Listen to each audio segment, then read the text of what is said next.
File menu में जाकर new project आपको लेना है। जी जी सर। अभी हम लोग स्विफ्ट के लिए हम लोग कमांड लाइन टूल सेलेक्ट करते थे, अब हम iOS सेलेक्ट करेंगे क्योंकि हम जो ऐप बना रहे हैं आईफोन के लिए बना रहे हैं, और आईफोन पे iOS ऑपरेटिंग सिस्टम होता है, तो हमारी ऐप iOS एप्लीकेशन बनेगी। दूसरा, आईफोन पे जो ऐप्स होती हैं, मोबाइल फ़ोन पर जो ऐप्स चलती है वो स्क्रीन बाय स्क्रीन बनती है, एक एक स्क्रीन उसमें ऐड करते जाते हैं आप, जी सर। तो स्क्रीन्स का कलेक्शन होती है। iOS एप्लीकेशन स्क्रीन्स का कलेक्शन होता है। हाँ, तो हमें हर स्क्रीन को अलग अलग डिज़ाइन करना पड़ता है, और उस पर जो रखा हुआ स्क्रीन में जो एंटर किया हुआ डेटा उसको प्रोसेस करने के लिए स्विफ्ट में कोड लिखना होता है। जी सर। तो जैसे आपने कभी HTML पढ़ा हो, तो HTML के साथ जावास्क्रिप्ट लगा के हम लोग प्रोसेसिंग करते हैं, वैसे ही कुछ यहाँ पर होता है। अभी हम जनरली इनपुट लेते थे कीबोर्ड से और उसको प्रोसेस करके आउटपुट दिखाते थे।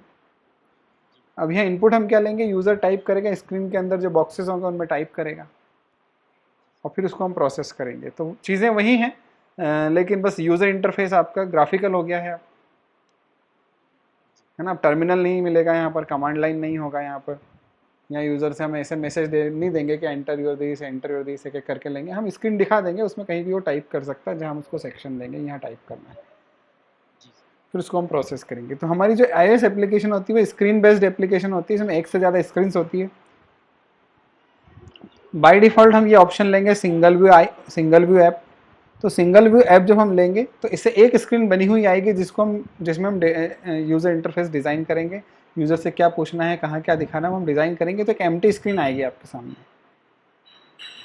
बाकी हम गेम एप्लीकेशंस भी बना सकते हैं, हम डॉक्यूमेंट फोल्डर बेस्ड एप्लीकेशन बना सकते हैं, हम मल्टीपल स्क्रीन के ऐप्स ले सकते हैं, लेकिन चूंकि हमने सीखना स्टार्ट किया है इसलिए हम सिंगल ऐप से स्टार्ट करेंगे। जी सर। फिर मैं नेक्स्ट पे क्लिक करूँगा, तो यहाँ पर मुझे उस प्रोजेक्ट का नाम पूछा जा रहा है कि किस नाम से प्रोजेक्ट बनाओगे, तो मैंने बोल दिया माई फर्स्ट iOS ऐप। मैं iOS इसलिए बोल रहा हूँ कि आईफोन जो होता है उस पर iOS ऑपरेटिंग सिस्टम होता है, जी सर। और आईफोन जैसे एक और मशीन आती है आईपैड। आईपैड में क्या होता है कि फ़ोन से बड़ी साइज़ का डिवाइस होता है वो, जो कि मोस्टली एजुकेशन पर्पज़ में या इंडस्ट्रियल पर्पज़ में काम आता है, तो कुछ लोग बड़ी स्क्रीन को देखना पसंद करते हैं तो आईपैड खरीदते हैं, ठीक है। वो आईफोन से थोड़ा बड़ा डिवाइस होता है, एक छोटा सा कंप्यूटर ही होता है जिसको हम नीचे रख के टेबल पे रख के चला लेते हैं। अच्छा, तो iOS ऐप उसमें काम करती है। हाँ, तो iOS ऐप आईफोन पे भी काम करती है और आईपैड पे भी काम करती है, क्योंकि दोनों पे iOS ऑपरेटिंग सिस्टम ही डला होता है, जी। ठीक है। तो हमने iOS ले लिया है, यहाँ पर माई फर्स्ट iOS ऐप ले लिया, और अभी मैंने कुछ भी खास सिलेक्ट नहीं किया। यहाँ पर ऑर्गेनाइजेशन के नेम में आप अपनी कंपनी का नाम डाल सकते हैं। जी। ऑर्गेनाइजेशन आइडेंटिफायर में आप कंपनी का जो यूआरएल होता है, इंटरनेट यूआरएल होता है, वो डाल सकते हैं। जी। उन दोनों को मिला के, ऐप का नाम मिला के और कंपनी का आइडेंटिफायर मिला के एक एक और नया आइडेंटिफायर बनता है, जो कि ऑटोमेटिक बनता है, आप कुछ करना नहीं है। जी सर। ये कब काम आता है, जब आप ऐप को प्ले स्टोर पर डालते हो। जी। तो जैसे एंड्रॉयड का प्ले स्टोर होता है, यहाँ पर ऐप स्टोर होता है, जी। तो जब ऐप रिलीज करते हो तब काम आता है। ये आईफोन ऐप जो होती है वो दो लैंग्वेजेस में बन सकती है, स्विफ्ट में और ऑब्जेक्टिव सी में। ऑब्जेक्टिव सी एक काफ़ी पुरानी लैंग्वेज है जो 1984 में अडॉप्ट की थी एप्पल ने। जी। अभी जो 2014 के बाद उन्होंने स्विफ्ट से प्रोग्रामिंग शुरू की, तो अभी हम स्विफ्ट पढ़ रहे हैं, जी सर। ठीक है। इसमें यहाँ पर भी दो ऑप्शन आते हैं यूज़र इंटरफेस में, स्टोरी बोर्ड और स्विफ्ट यूआई। जी। अभी स्टोरी बोर्ड चल रहा है, लेकिन नया नया लेटेस्ट स्विफ्ट यूआई आया है जो कि अभी पॉपुलर नहीं हुआ, इतना लोगों ने अडॉप्ट करना शुरू किया लेकिन अभी इतना पॉपुलर नहीं है। जी। तो जल्दी हम उसको भी समझेंगे कि वो क्या होता है, बट अभी हम स्टोरी बोर्ड लेंगे। बाकी अभी कुछ चेक नहीं करना है, अभी खाली छोड़ना है सबको। जी सर। तो हमें बस ऐप का नाम देना है, यहाँ पर मेन तो ये ध्यान रखना है। जी। कंपनी का नाम, कंपनी का वेबसाइट का नाम देना है, लैंग्वेज में स्विफ्ट सेलेक्ट करना है, और यूज़र इंटरफेस में स्टोरी बोर्ड लेना है। जी। इसके बाद हम ऐप शुरू करेंगे नेक्स्ट बटन पे क्लिक करके। तो कहाँ सेव करना है वो यहाँ पर वो पूछ रहा है, तो मैं डेस्कटॉप में मैं एक नया फोल्डर बना रहा हूँ, iOS एप्स करके। तो यहाँ iOS एप्स फोल्डर बन गया। अब उसके अंदर मेरे सारे प्रोजेक्ट सेव होंगे। तो जी मैंने क्रिएट बटन पे क्लिक करके आगे बढ़ गया। यहाँ पर हमारी ऐप जनरेट हो गई है। इस ऐप में कई सारे फोल्डर्स यहाँ पर दिख रहे हैं आपको, जी सर। कई सारी फाइल्स हैं। जी सर, दिख रहा है। ठीक है, ये एक्स्ट्रा, एप डेलीगेट्स, हाँ स्क्रीन डेलीगेट्स। बिल्कुल, ये एक्स्ट्रा विंडो जो साइड में है वो उसको मैं हाइड कर रहा हूँ। जी सर। अब मैं यहाँ पर देखेंगे इस फोल्डर के अंदर एक app delegate dot Swift file है जिसमें कुछ स्विफ्ट का पहले से कोड लिखा हुआ है। एक क्लास बनी हुई है ऐप डेलीगेट जो दो प्रोटोकॉल को इनहेरिट करती है, यूआई रिस्पॉन्डर और UI application delegate. Okay sir. जिसमें कुछ फंक्शन इसमें रेडीमेड आ जाते हैं, जिसमें थोड़ा थोड़ा कोड लिखा है। हमें अभी इसकी कोई ज़रूरत नहीं है, हम धीरे धीरे इसका यूज़ समझेंगे। जी सर। फिर एक सीन डेलीगेट करके आती है, इसका भी हमें अभी कोई यूज़ नहीं है। ये कब आप काम आती है, जब आप स्टोरी बोर्ड की जगह स्विफ्ट यूआई लेते हो। फर्स्ट स्क्रीन में जब मैं प्रोजेक्ट बना रहा था, दो ऑप्शन थे, स्टोरी बोर्ड और स्विफ्ट यूआई। जी सर। तो मैं जब स्विफ्ट यूआई लेता हूँ तब इसमें कोडिंग करने की ज़रूरत पड़ती है। यहाँ पर एक फाइल और बनी है, व्यू कंट्रोलर। जी सर। ये क्लास एक स्क्रीन को कंट्रोल करने के लिए बनाई है। तो जब आप स्क्रीन डिज़ाइन करेंगे तो उस पर जो भी कोड लिखना होगा उस स्क्रीन के लिए, वो इस क्लास में लिखेंगे। जी अभी ऑलमोस्ट खाली पड़ी हुई है क्लास, एक फंक्शन डला हुआ है इसमें, व्यू रीड लोड। और इस क्लास ने एक और क्लास को इनहेरिट कर रखा है, यूआई व्यू कंट्रोलर को। जी। वो भी हम समझेंगे वो क्या है। फिर एक फाइल है मेन और स्टोरी बोर्ड। इस पर क्लिक करता हूँ तो इस फाइल में हम यूज़र इंटरफेस डिज़ाइन करते हैं। यहाँ पर एक स्क्रीन खाली पड़ी हुई है, खाली स्क्रीन बनी हुई है। जी। ये ब्लैंक स्क्रीन है, एम्प्टी स्क्रीन है। तो मैं आपको दिखा रहा हूँ कि ये एम्प्टी स्क्रीन यहाँ पर बनी हुई। इसको आपको डिज़ाइन करना होता है, इसमें आपको जो चाहिए वो डालना पड़ता है। ठीक है, तो इसको मैं और छोटा करके दिखा देता हूँ। ये एक स्क्रीन है छोटी सी जिसको आपको डिज़ाइन करना है। तो हम इस स्क्रीन के डिज़ाइन से शुरू करेंगे आज। जैसे मुझे दो नंबर इनपुट में लेना है और उन नंबर का सम करके आउटपुट दिखाना है, जी। तो उसके लिए मैं स्क्रीन डिज़ाइन कर रहा हूँ। तो यहाँ पर इसको मैंने स्क्रीन को थोड़ा सा ये एक्स्ट्रा विंडो, यहाँ पर एक एक्स्ट्रा छोटी सी विंडो दिख रही है, इसको हम आउटलाइन विंडो बोलते हैं। जी। अगर आपको इसकी ज़रूरत नहीं है तो आप इसको हाइड कर सकते हो। तो यहाँ पर एक साइड में बटन दिया है, इस बटन से मैं हाइड कर रहा हूँ। जी सर। और इसको थोड़ा सा मैं जूम कर रहा हूँ यहाँ पर, जिससे इसको मैं अच्छे से डिज़ाइन कर सकूँ। जूम के लिए नीचे प्लस माइनस बटन दिए दिख रहे होंगे आप। जी सर। अब यहाँ पर इस स्क्रीन का बैकग्राउंड कलर में चेक करूँगा तो इस स्क्रीन की कुछ प्रॉपर्टीज़ हैं जो साइड विंडो में आ रही है आपके पास। जी सर। हाँ, कंटेंट मॉन्ट सिमेंटिक टैग। जी सर। इस साइड विंडो को भी हम शो हाइड कर सकते हैं। जी सर। मैं यहाँ पर एक बैकग्राउंड कलर प्रॉपर्टी को सिलेक्ट कर रहा हूँ और यहाँ पर मैंने कोई एक कलर सेलेक्ट कर लिया। ठीक, जी सर। हाँ। अब इस स्क्रीन पर मुझे यूज़र से इनपुट लेना है। एक तो enter first number, enter second number, ऐसे दो मैसेज देना है। जी। तो मैसेज देने के लिए आप एक मैसेज को रखने के लिए एक स्पेशल एलिमेंट यूज़ करते हैं, उसको लेबल बोला जाता है। जी। तो ये जो प्लस बटन दिख रहा है आपको, मुझे लगता है आपको प्लस बटन दिख रहा होगा। जी सर। ये लाइब्रेरी बटन है। मैं यहाँ इस पर क्लिक करता हूँ जी। तो एक ऑब्जेक्ट की लिस्ट ओपन होती है। जी सर। इस ऑब्जेक्ट की लिस्ट में आपको लेबल दिख रहा होगा। जी सर, लेवल। हाँ, अगर नहीं दिखे तो आप लेबल टाइप करके भी सर्च कर सकते हैं। जी सर। वो लेबल आपने ले लिया है। लेबल क्या होता है? मैसेज डिस्प्ले करने के लिए, रीड ओनली मैसेज को डिस्प्ले करने के लिए वो काम आता है। इस लेबल को मैंने बड़ा कर लिया। तो क्या किया मैंने, लेबल को ड्रैग एंड ड्रॉप किया है। जी सर। अब लेबल को सिलेक्ट करने के बाद लेबल की प्रॉपर्टीज अब साइड में दिख रही है। जी सर। तो ये प्रॉपर्टी विंडो में क्या होता है, जो चीज़ आप सिलेक्ट करते हो उसकी प्रॉपर्टी आती है। जी। तो जब मैं खाली जगह पे स्क्रीन पे क्लिक कर रहा हूँ तो ये स्क्रीन की प्रॉपर्टीज आई। जी। जब मैं लेबल पे क्लिक कर रहा हूँ तो लेबल की प्रॉपर्टीज आई। जी। अब लेबल पे मैंने लिख दिया एंटर फर्स्ट नंबर। तो ये तो हो गया मैसेज मेरा।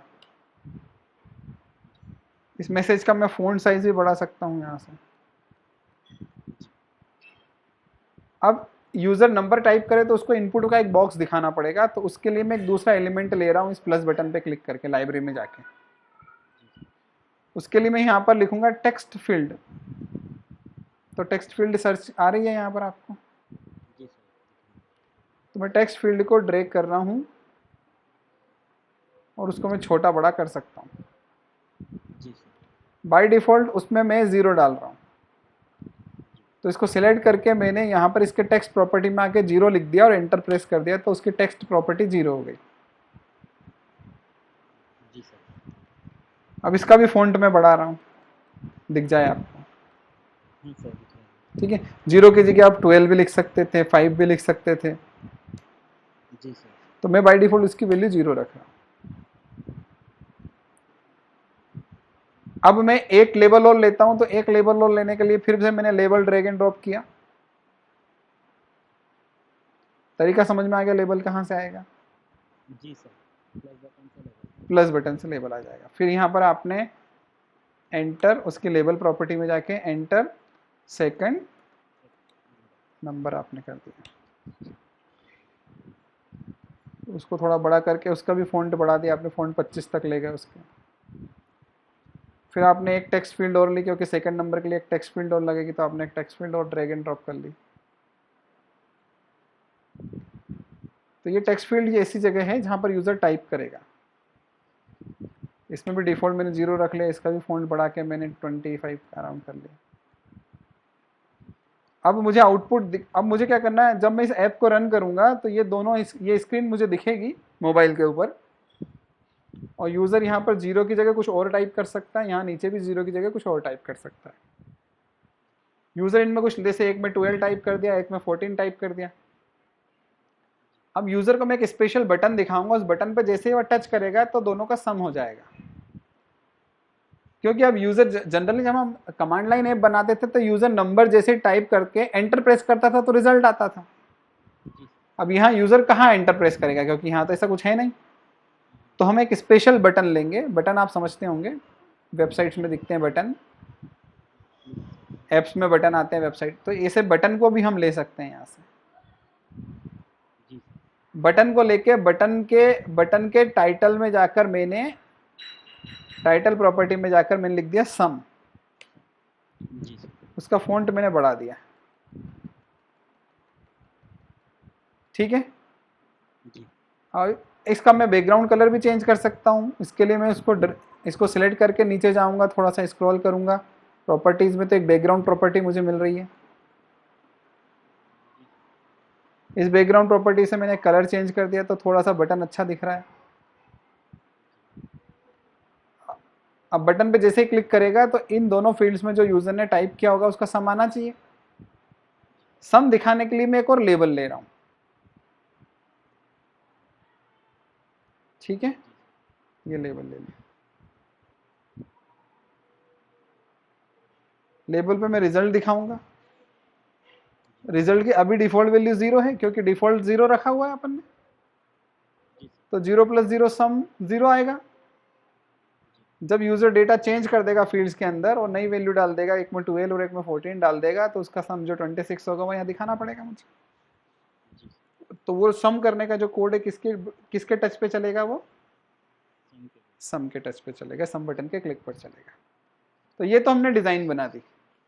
इस डिजाइन में कितने एलिमेंट्स है बता देता हूँ। इस डिजाइन में 3 तो लेबल है, इसमें 2 टेक्स्ट फील्ड है और एक बटन है। तो मुझे क्या करना पड़ेगा, इन दोनों फील्ड्स में जो डेटा है वो मुझे सम करके रिजल्ट दिखाना है। ये कब होगा? जब ऐप चलेगी। ठीक है। तो जितने भी एलिमेंट्स आपको दिख रहे हैं, हर एलिमेंट के लिए क्लास बनाई गई है। क्या बनाई गई है? क्लास। देखो ये जो लेबल दिख रहे हैं, इन लेबल की क्लास का नाम लेबल है, यूआई लेबल है। UI label. अब कैसे पता चलेगा बताता हूं। अब मैं लेबल को सिलेक्ट कर रहा हूं। लेबल को मैंने सिलेक्ट किया, और साइड में जो प्रॉपर्टी बॉक्स दिख रहे हैं आपको, इसमें मैं एक जगह माउस लेके जाता हूँ, इस छोटे से आइकन पे दिख रहा होगा आपको, इसको बोलते हैं आइडेंटिटी इंस्पेक्टर। इस पे जैसे मैंने क्लिक किया तो स्पेशल नई प्रॉपर्टीज आ गई, जहां पर पहली प्रॉपर्टी है क्लास, और उसमें क्लास में क्या नाम लिखा हुआ है, यूआई लेबल लिखा हुआ है। तो इसका मतलब है इस एलिमेंट की क्लास का नाम क्या है, यूआई लेबल। अब मैं सेकंड लेवल पे क्लिक कर रहा हूं, तो देखो उसकी क्लास का नेम भी क्या आया, हाँ। इसी तरह से मैंने टेक्स्ट फील्ड पे क्लिक किया तो उसकी क्लास का नेम क्या आया, यूआई टेक्स्ट। मैंने बटन पे क्लिक किया तो उसकी क्लास का नाम क्या आया, ठीक है। तो जिस जिस एलिमेंट पे मैं क्लिक करूंगा उसकी क्लास का नेम मुझे पता चल जाएगा। तो तुमने देखा कि तीनों लेबल की क्लास का नेम यूआई लेबल है, दोनों टेक्स्ट फील्ड की क्लास का नेम यूआई टेक्स्ट फील्ड है, यानी कि इनकी क्लास का नेम सेम है। तो बेसिकली ये क्या है, ये ऑब्जेक्ट्स हैं। क्या है ये, ऑब्जेक्ट्स। समझ रहे हैं आप कंसेप्ट? ये तो ये पहला लेबल ऑब्जेक्ट, ये दूसरा लेबल ऑब्जेक्ट, ये तीसरा लेबल ऑब्जेक्ट, ये पहला टेक्स्ट फील्ड ऑब्जेक्ट, ये दूसरा टेक्स्ट फील्ड ऑब्जेक्ट, ये बटन ऑब्जेक्ट। तो जब हम ड्रैग एंड ड्रॉप करके जो एलिमेंट रख रहे हैं वो एक्चुअल में किसी ना किसी क्लास के ऑब्जेक्ट हैं। अब इन ऑब्जेक्ट में जो वैल्यू दिख रही है, जैसे यहां लिखा हुआ एंटर फर्स्ट नंबर, तो एंटर फर्स्ट नंबर एक स्ट्रिंग है, समझ गए, जो कि इस लेबल ऑब्जेक्ट में रखी हुई है। ये जो लेबल ऑब्जेक्ट है स्क्रीन पर कहीं ना कहीं दिख रहा है। अब इसको मैं ड्रैग करूंगा तो इसकी एक्स वाई पोजीशन बदलेगी। तो इसकी जो पोजीशन है वो भी इसकी एक प्रॉपर्टी, वो भी इसका एक वेरिएबल है, इस ऑब्जेक्ट का वेरिएबल है एक्स एंड वाई। इसको मैं जब छोटा बड़ा कर रहा हूं तो इसकी जो हाइट विड्थ है वो चेंज होगी। देखो दिख रहा है ऊपर हाइट विड्थ चेंज हो रही है। तो ये भी इसकी प्रॉपर्टी, ये भी इसके वेरिएबल्स ही, ये भी इसके एट्रीब्यूट्स ही। तो हाइट, विड्थ, स्ट्रिंग वैल्यू, इस लेबल के अंदर जो वैल्यू है वो सारी चीजें यूआई लेबल क्लास में डिक्लेयर्ड है, और वो उसकी प्रॉपर्टी शीट में दिखती है, दिख रही है। तो लेबल की जो भी प्रॉपर्टीज, साइड में जो प्रॉपर्टीज दिख रही है, ये सब एक्चुअल में स्टोर्ड कैसे एज ए वेरिएबल स्टोर्ड है। इसका फॉन्ट, इसका कलर, ये सब इसकी प्रॉपर्टीज हैं, है ना। तो जब हम किसी क्लास का ऑब्जेक्ट बनाते हैं तो उसमें वेरिएबल्स होते हैं, तो उसमें जो वेरिएबल्स होते हैं वो इसके ऑब्जेक्ट में स्टोर्ड रहते हैं,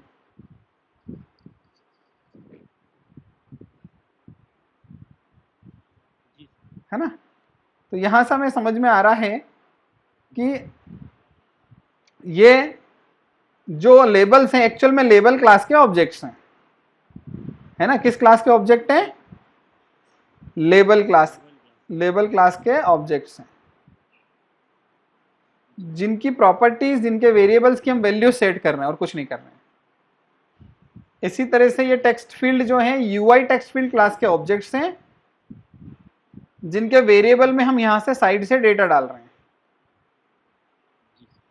हम जब सम बटन पे क्लिक करेंगे तो हम इन ऑब्जेक्ट में से वैल्यूज निकालेंगे, टेक्स्ट फील्ड ऑब्जेक्ट में से वैल्यूज निकालेंगे, फिर उनका सम करेंगे, और सम करके उसका आंसर हम रिजल्ट ऑब्जेक्ट में सेट कर देंगे।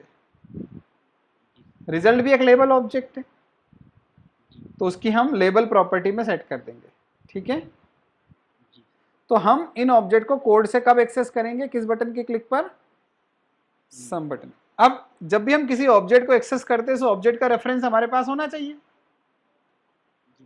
तो इन जितने भी हमने ऑब्जेक्ट्स ड्रैग एंड ड्रॉप किए हैं, चाहे वो लेबल के ऑब्जेक्ट हो, चाहे बटन के ऑब्जेक्ट हो, चाहे टेक्स्ट फील्ड के ऑब्जेक्ट हो, इन ऑब्जेक्ट के रेफरेंसेस हम एक क्लास में डिक्लेयर करेंगे, और उस क्लास का नाम क्या है, व्यू कंट्रोलर। समझ में आ रहा है?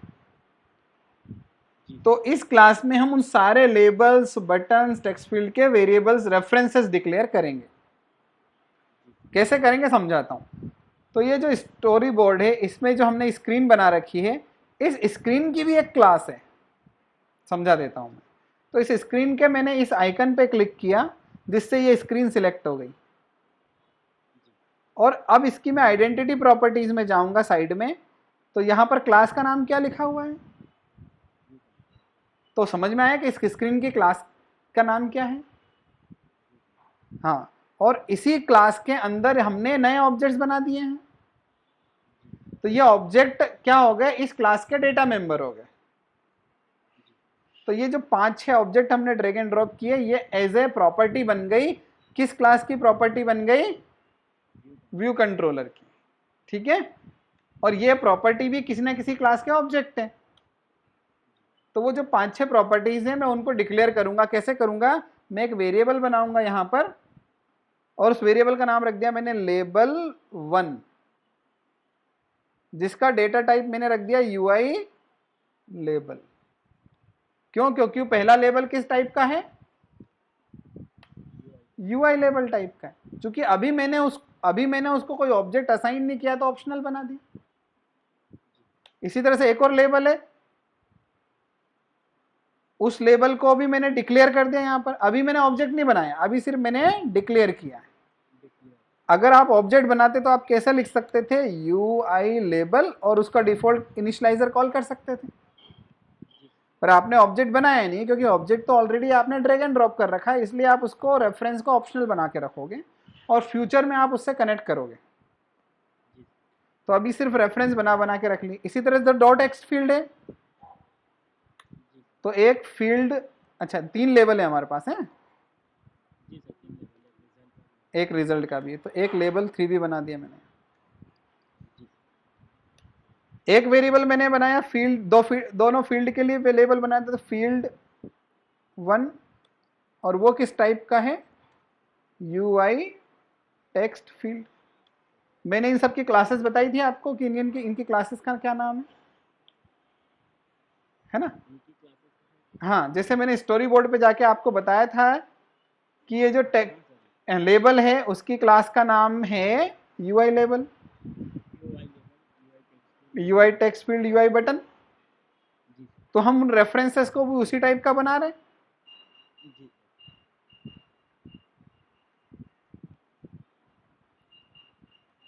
इसी तरह से UI बटन है,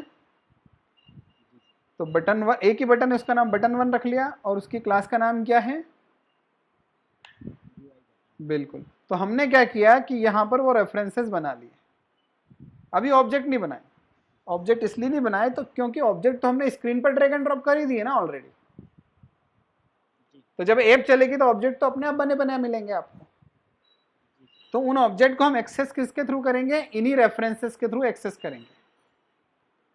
बस हमें ये बताना पड़ेगा कि ये लेबल 3 जो है तीसरे लेवल के लिए है, लेबल 2 दूसरे लेवल के लिए, लेबल 1 पहले लेवल के लिए। ये कनेक्टिविटी कहीं ना कहीं होनी चाहिए।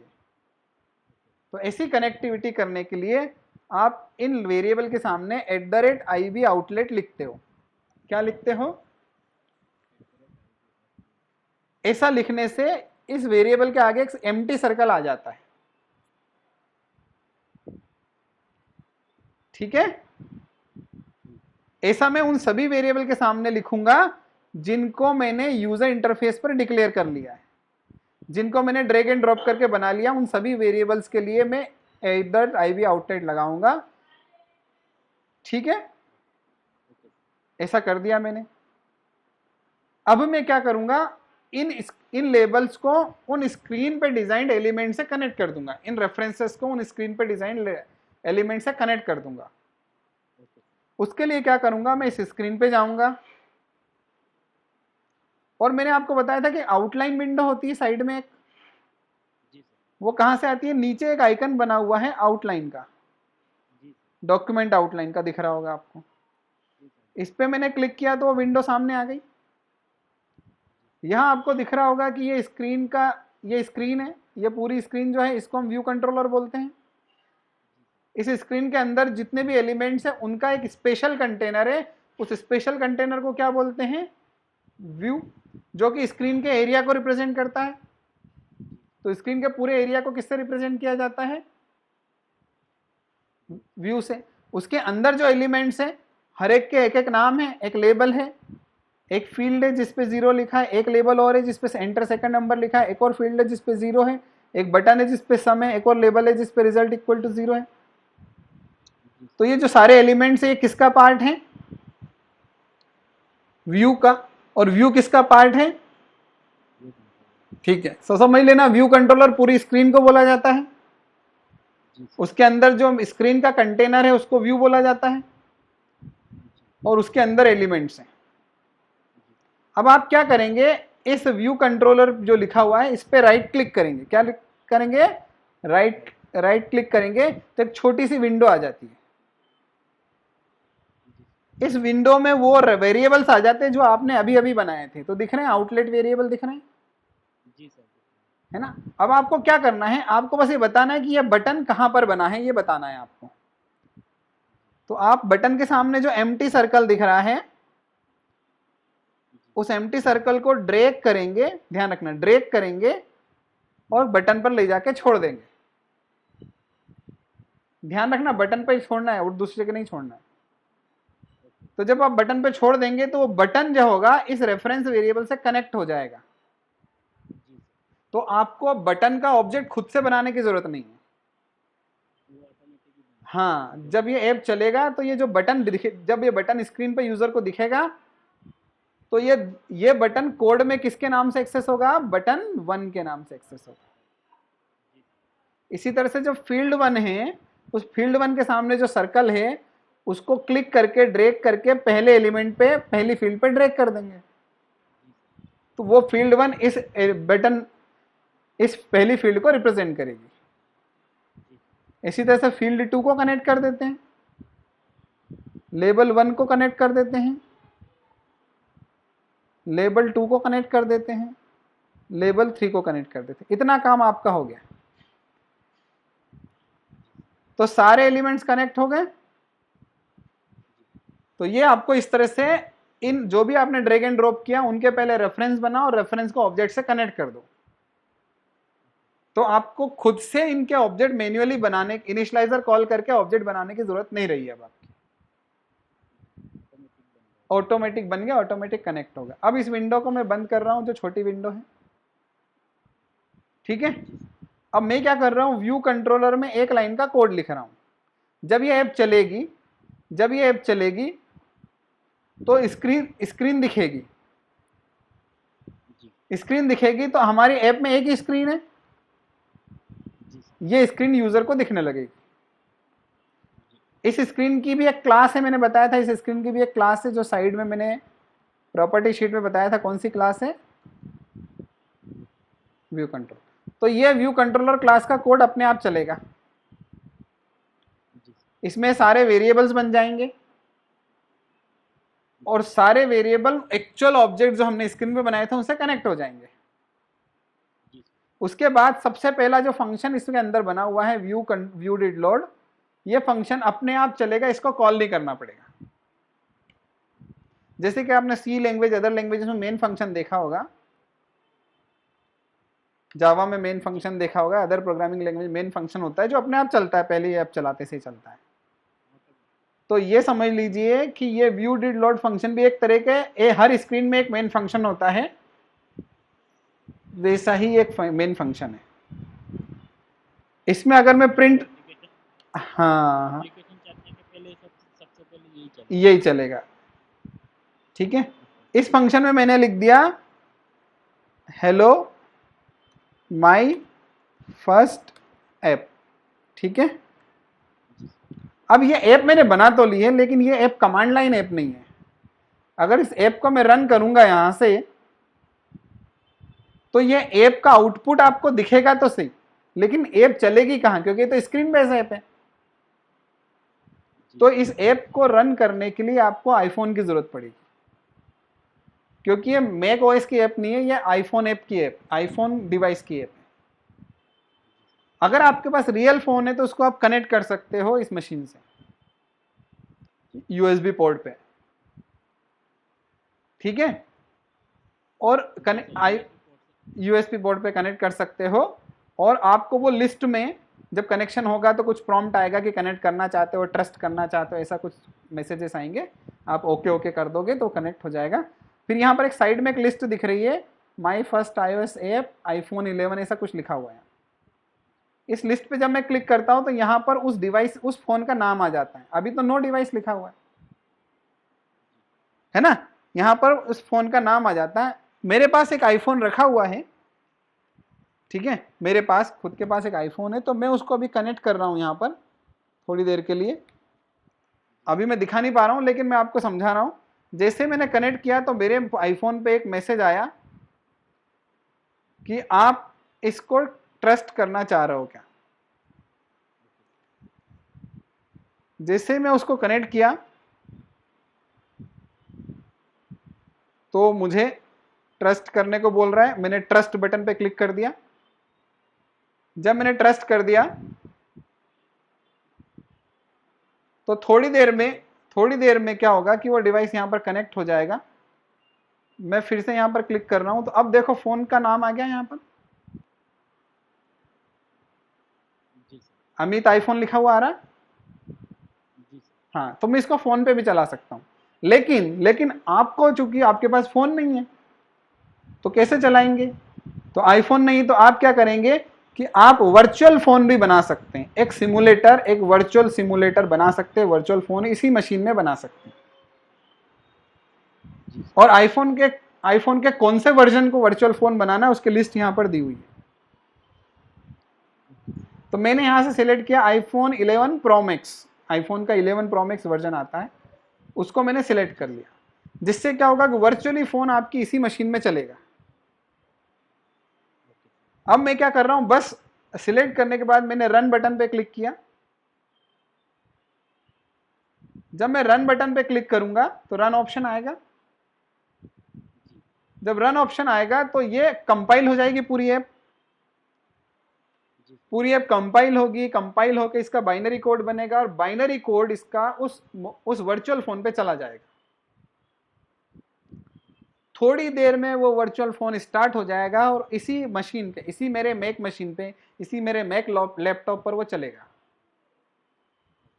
तो इस मैक लैपटॉप की मेमोरी, इस मैक लैपटॉप की रैम, इस मैक लैपटॉप का हार्ड सीपीयू, इस मैक लैपटॉप का डिस्प्ले, इस मैक लैपटॉप का कीबोर्ड, सारा वो वर्चुअल फोन यूज करने लगेगा।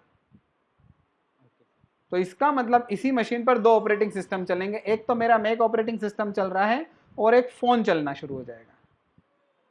तो आपको शायद फोन दिखने लगा होगा। हाँ, तो ये जो फोन है, इस फोन में अब आईफोन iOS इंस्टॉल्ड है। कौन सा ओएस इंस्टॉल्ड है? iOS। और वहां पर आपको दिख रहा है कि एक हमारी ऐप लॉन्च हो गई है। अब इस आईफोन को आप कहीं भी स्क्रीन पर ले जाकर सेट कर सकते हो। इस पे आप नंबर, आपकी ऐप चालू हो गई है, यहाँ पर आप कोई डेटा डाल सकते हो 15, यहाँ पर आप 19 डाल सकते हो, सम पे क्लिक कर सकते हो। अभी मैंने क्लिक नहीं किया, लेकिन आपको आउटपुट विंडो दिख रही होगी नीचे, कंसोल है ना, आ गया उसमें। तो अभी मैंने कुछ किया नहीं तो भी आ गया, मतलब ये जो व्यू डिड लोड फंक्शन है ये चल चुका है और उसका आउटपुट कंसोल में आ गया। तो जो हम प्रिंट फंक्शन से जो चलाते हैं वो कंसोल में आता है, लेकिन मुझे कंसोल में थोड़ी प्रिंट करना आंसर। जब मैं सम बटन पे क्लिक करूं, ठीक है, तो रिजल्ट में आना चाहिए। तो अब मैं कोड से सम बटन के लिए एक फंक्शन बनाऊंगा, अलग से एक फंक्शन बनाऊंगा जो सम बटन के क्लिक पर चलेगा, टच पर चलेगा। और मैं क्या करूंगा, इन डेटा को मैं सम कर लूंगा और रिजल्ट लेबल में दिखा दूंगा, ठीक है। तो उसके लिए मैं कोड करता हूं, मैं ऐप को स्टॉप कर रहा हूं, स्टॉप बटन पे क्लिक करके। हाँ, अब मैं एक नया फंक्शन बना रहा हूं यहाँ पर इसी ऐप में, व्यू डिड लोड के नीचे एक फंक्शन बनाया मैंने। फंक्शन का मैंने लिख दिया सम, ठीक है। फंक्शन में मैंने कुछ पास नहीं किया, सिंपल वॉइड फंक्शन है। अब मुझे कुछ डेटा को सम करना है, तो मैं क्या करता हूं, एक x बनाता मैं इंटीजर टाइप का, उसमें मैं 7 रखता। एक y बनाता मैं, अगर मेरे पास डेटा होता तो उस पर मैं 9 रखता, सेमीकोलन की तो जरूरत है नहीं, उसको मैं z में रखता।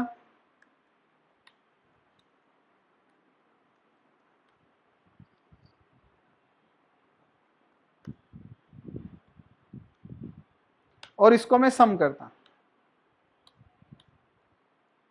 प्लस मुझे एक्स और वाई की वैल्यू यूजर से इनपुट लेना है। जी अब यूजर डालेगा वो वैल्यू जो टाइप कर रहा है वो कहाँ जा रही है वैल्यूज? लेवल फील्ड 1 और फील्ड 2 में जा रही है, तो फील्ड 1 और फील्ड 2 से डेटा लूंगा। जब हम यूजर से डेटा लेते हैं तो रीड लाइन करते हैं।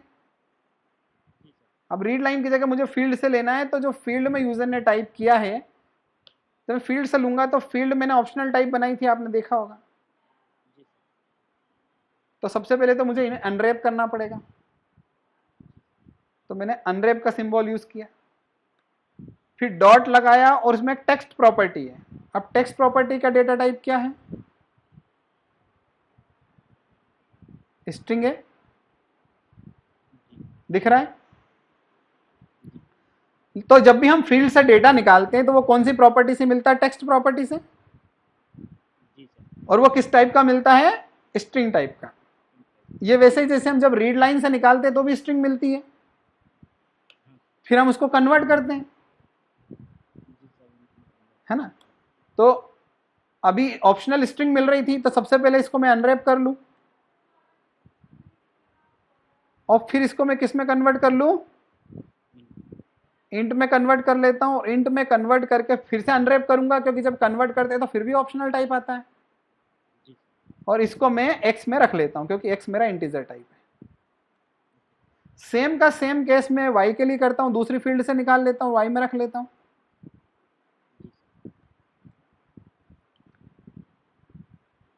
फील्ड 2 में से रख लेता हूं, ठीक है। अब इनको निकाल के मैंने z में रख लिया आंसर। अब इस z को मुझे डिस्प्ले करना है, तो डिस्प्ले करने के लिए मुझे डिस्प्ले कहां करना है? मुझे डिस्प्ले करना है इस लेबल पे।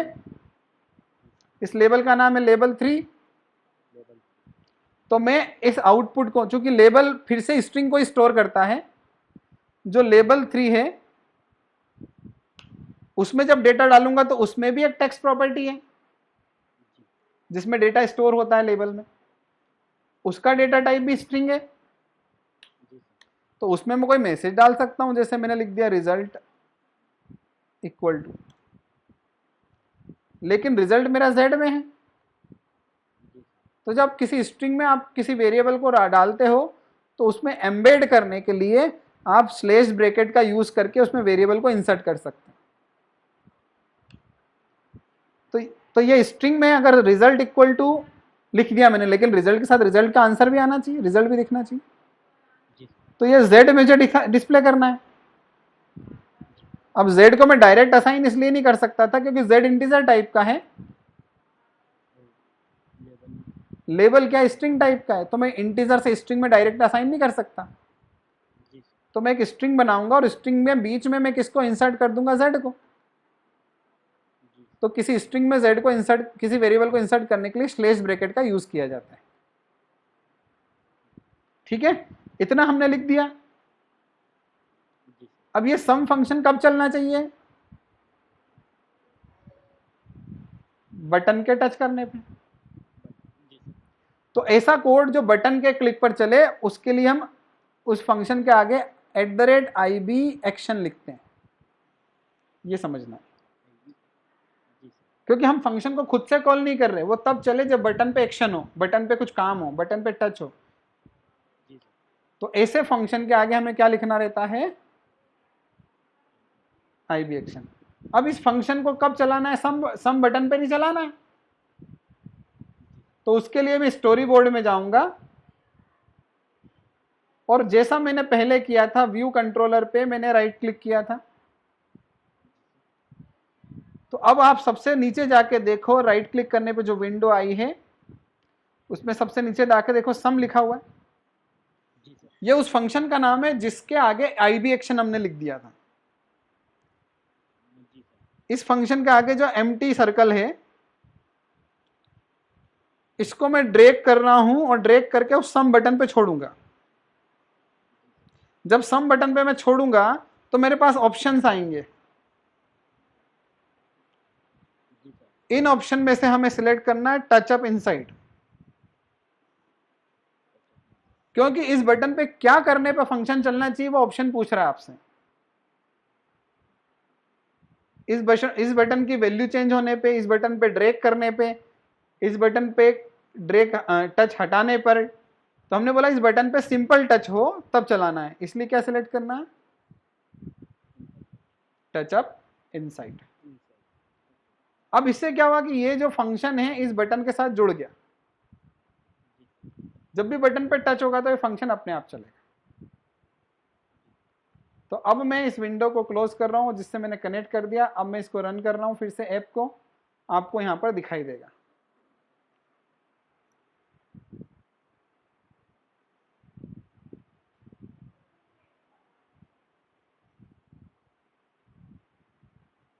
मैंने यहां 0 की जगह 15 टाइप किया, इस 0 को भी हटा के 78 टाइप किया और सम बटन पे मैंने क्लिक किया, आंसर आ गया।